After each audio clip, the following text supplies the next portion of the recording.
All right, welcome back. So today we are going to look at the Boston Massacre.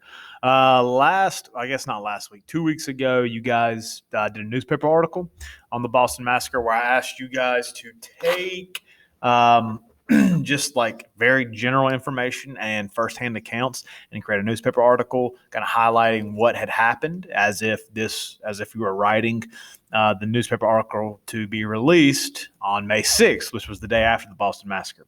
So what we're going to do today is we're going to kind of tie up all those loose ends and make it into more of a narrative sense. Okay, so let's go ahead and there we go. All right. So first, let's look at a couple of important terms. So first, we have loyalists. So what is a loyalist? A loyalist is a colonist that remained loyal to Britain. Britain, again, we have to remember that these are the 13 British colonies. And you may hear me say Britain, England. You may hear me say United Kingdom every once in a while. I'm talking about relatively the same place. A person that lived in the 13 colonies that remained loyal to Britain was known as a loyalist. A patriot was known as a colonist that supported, breaking away from Britain. Now, at this time of the Boston Massacres, we're talking about the year of 1770, there are more loyalists than there are patriots. But as time goes on, as we approach the American Revolutionary War, that number of patriots is going to increase. This week, we are focusing on those events that take place prior to the American Revolution, and then we're going to have to knock out the American Revolution next week. We're a little bit behind, but we're going to do the best we can to get through the American Revolution without sacrificing too much content. All right, next we have the background.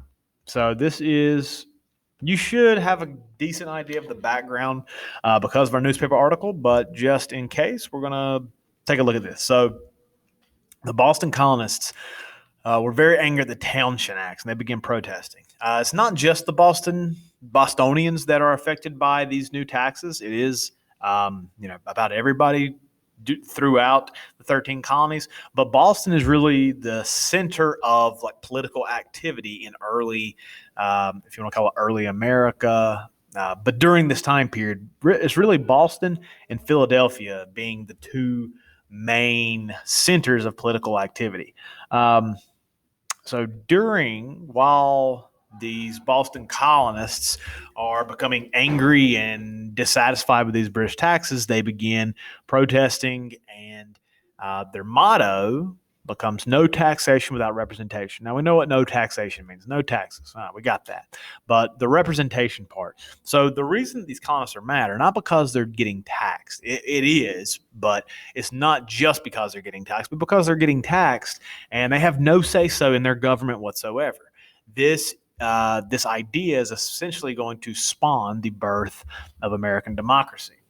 Now, here's what we need to look at. So you have Britain, and you have the 13 colonies. Now the 13 colonies are much bigger than Britain. They're much bigger than Britain. There are more people, or exceedingly becoming that way, more people that live in the 13 colonies than in Britain. But it is the British and the people in Britain that decide what goes on in the colonies and who's in charge, laws, you know, this, that, and the other. So what the colonists want is they just want to have some type of, freedom. They want to have some type of freedom to create their own society instead of having to rely on Britain. During this time, we see more and more skirmishes between the Patriots and the Loyalists. And because of that, King George III, he decides in effort to keep order in Boston, he sends 2,000 British soldiers to the city. And this is what is going to lead us to the Boston Massacre. So, on March 5th, 1770, on a snowy evening, British soldier Hugh White was guarding the Custom House building in Boston. The Custom House building is where they would hold the taxes before they would be sent back to Britain. So again, you have to remember this. There are a lot of colonists that are losing money, and they want that money back. This Customs House is essentially kind of a symbol against the British. An argument between this British soldier and some angry colonists begin to break out. Now, as they are arguing, that British soldiers being called names, a lot of taunting. As this continues, more British soldiers come to restore order, and then the colonists begin throwing snowballs, sticks, rocks, clubs, and the colonists get closer and closer and closer and closer to these British soldiers, again hitting them, throwing stuff at them, yelling profane things at them, and daring them to fire.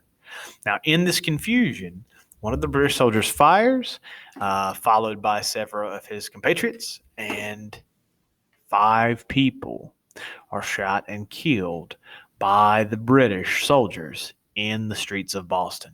Now, you may think 5 people, that's it. That's not a big deal. Well, just imagine if 5 people were shot and killed in one altercation in Ashboro. I mean, that would be a really big deal. Not just because 5 people died in Ashboro, but that's those 5 people. That's talking about 5 families. Those 5 people have friends. Again, so many.